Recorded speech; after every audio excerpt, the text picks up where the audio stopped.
نہایت रहम वाला है। बयान किया हज़रत आयशा रज़ी अल्लाह अन्हा ने कि अल्लाह के रसूल पर वही इलाही की शुरुआत सच्चे ख्वाबों की सूरत में हुई जो रोशन दिन की तरह सच साबित होते थे। फिर आपको तन्हाई पसंद होने लगी। आप गारे हिरा में जाकर खलत इख्तियार करते, जहां कई कई दिनों तक लगातार सिर्फ अल्लाह की इबादत करते रहते, इससे पहले कि आपको अपने अहले खाना से मिलने की ख्वाहिश होती। आप अपने कियाम के लिए ज़्यादा राह साथ ले जाते, फिर अपनी ज़ौजा खदीजा के पास वापस आते और दोबारा उसी तरह का ज़्यादा राह लेकर चले जाते, यहाँ तक कि अचानक गारे हिरा में आप पर हक नाजिल हुआ। फरिश्ता आपके पास आया और उसने कहा, पढ़िए। नबी ने जवाब दिया, मैं पढ़ना नहीं जानता। नबी ने आगे फरमाया, फरिश्ते ने मुझे ज़ोर से पकड़ा और इतनी शिद्दत से दबाया कि मैं और बर्दाश्त न कर सका। फिर उसने मुझे छोड़ दिया और दोबारा कहा, पढ़िए। मैंने जवाब दिया, मैं पढ़ना नहीं जानता। इस पर उसने मुझे फिर पकड़ा और दूसरी बार इतनी शिद्दत से दबाया कि मैं और बर्दाश्त न कर सका।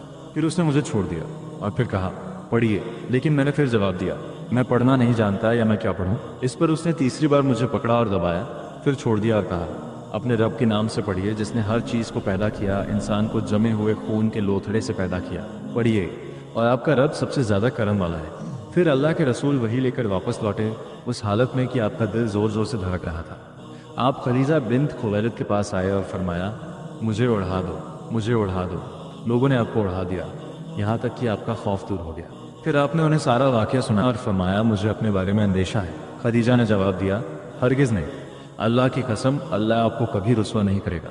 आप अपने रिश्तेदारों के साथ हुस्ने सुलूक करते हैं, गरीबों और मोहताजों की मदद करते हैं, मेहमानवाजी करते हैं और मुसीबत ज़दा हकदार लोगों की इयानत करते हैं।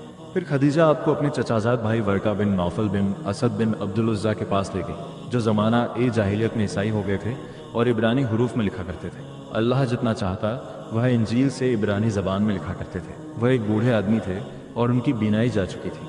खदीजा ने वर्का से कहा, ऐ मेरे चचाजाद भाई, अपने भतीजे की बात सुनिए। वर्का ने पूछा, ऐ मेरे भतीजे, तुमने क्या देखा है? अल्लाह के रसूल ने जो कुछ देखा था सब बयान कर दिया। वर्का ने कहा, ये वही राज लाने वाले फरिश्ता जिब्रील हैं जिन्हें अल्लाह ने मूसा के पास भेजा था। काश मैं उस वक्त जवान होता और उस वक्त तक जिंदा रहता जब तुम्हारी कौम तुम्हें अपने शहर से निकाल देगी। अल्लाह के रसूल ने पूछा, क्या वो मुझे निकाल देंगे?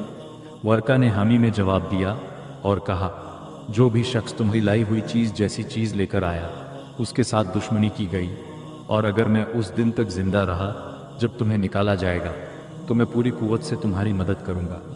लेकिन चंद ही दिनों बाद वर्का का इंतकाल हो गया और वही इलाही भी कुछ अरसे के लिए मौकूफ़ हो गई। अल्लाह हमें कुरान और सुन्नत को सही तरह समझने, उन पर अमल करने की तौफीक अता फरमा।